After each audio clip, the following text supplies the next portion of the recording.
अगर मंडे से मार्केट को देखूँ तो एक गैप डाउन ओपन होने के बाद मार्केट ऊपर जाने लगी, तो मेरा भी ये था कि मार्केट ऊपर ही जाएगा, क्योंकि इतना बड़ा गैप डाउन ओपन होने के बाद मार्केट और नीचे नहीं जा सकता। तो मैंने कहीं पे एक ट्रेड बाई किया था कॉल साइड में, क्योंकि उस दिन कोई एक्सपायरी नहीं था, इसकी वजह से मुझे उस ट्रेड में 10 पॉइंट का प्रॉफिट मिला। और उसके बाद मार्केट यहाँ पे बहुत टाइम होल्ड करने के बाद यहाँ पे थोड़ा ऊपर और गई, और उसके बाद मार्केट एक ही जगह पे होल्ड करने लगी।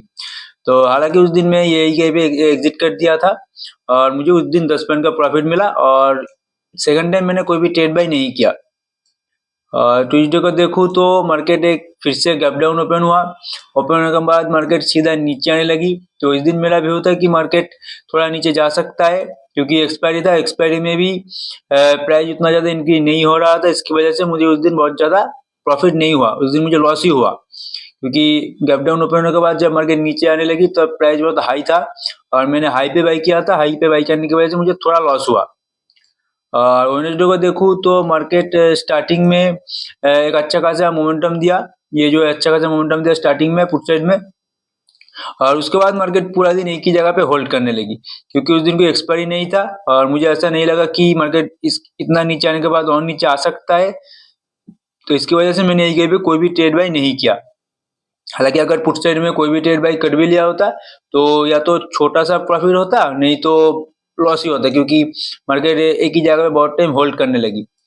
और उसके बाद देखूँ तो मैं निफ्टी का जो एक्सपायरी था, निफ्टी के एक्सपायरी में मुझे थोड़ा बहुत प्रॉफिट हुआ था, क्योंकि उस दिन मेरा व्यू था कि मार्केट ऊपर जा सकती है, और मैंने कॉल साइड में ही ट्रेड बाई किया था। ट्रेड बाई करते हुए मुझे 10 पॉइंट का प्रॉफिट मिला।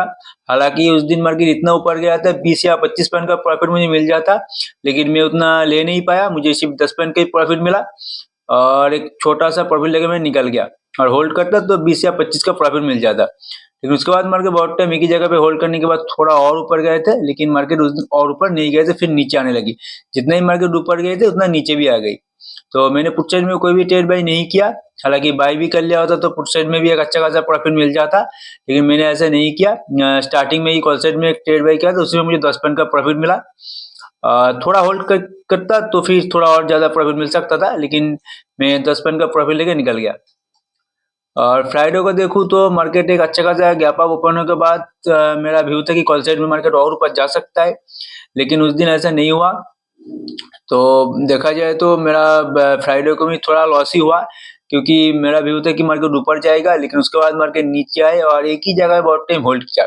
हालांकि मार्केट नीचे भी सही तरीके से नहीं गए, ना ही ऊपर गए, तो एक ही जगह पे देखा जाए तो बहुत टाइम होल्ड किया।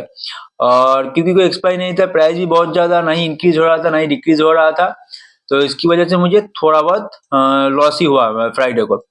तो देखा जाए तो ओवरऑल इस हफ्ते का जो चार्ट था, चार्ट में मुझे मंडे से देखूँ तो मंडे से थोड़ा बहुत प्रॉफिट हुआ, और उसके बाद ट्यूसडे को थोड़ा लॉस हुआ, और वेडनेसडे को मैंने कोई भी ट्रेड बाई नहीं किया, और थर्सडे को भी जो निफ्टी का एक्सपायरी था इसमें भी मुझे थोड़ा बहुत प्रॉफिट हुआ। और फ्राइडे को देखूँ तो एक ही जगह पे बहुत टाइम होल्ड करने की वजह से मुझे लॉस हो गया। तो ओवरऑल जो ये हफ्ता था मेरा थोड़ा बहुत प्रॉफिट में हूँ मैं, और देखते हैं अगले हफ्ते क्या होता है। तो इस हफ्ते जो व्यू था ओवरऑल थोड़ा बहुत प्रॉफिट में ही हूँ मैं। देखते हैं अगले हफ्ते क्या होता है।